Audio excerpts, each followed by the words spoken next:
دوستان عزیز، این روزه استراحت ما به انجام رسید. سفر داریم به جانب خانه. توکل شما به خدا.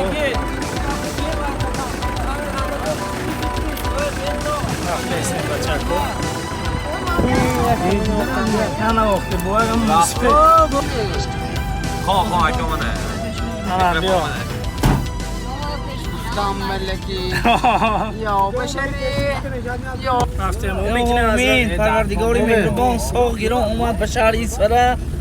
اکنون سفر به شهر خوجند. الهی سوق آمدیم سلامت رویم. پروردگار مهربان امیررضا خرسندی آمد. پروردگار بردوام گرداند و مهر و معافی الهی تیاد بین ما و الهی فیض و برکت کارات ما تیاد فیض و برکت اهل خلق تیاد الهی عاقبت کار هم ما بخیر گرداند. هم لبیک اللهم گویان همیشه موشین کی حج اکبر بریم. الله اکبر. نورای سفید.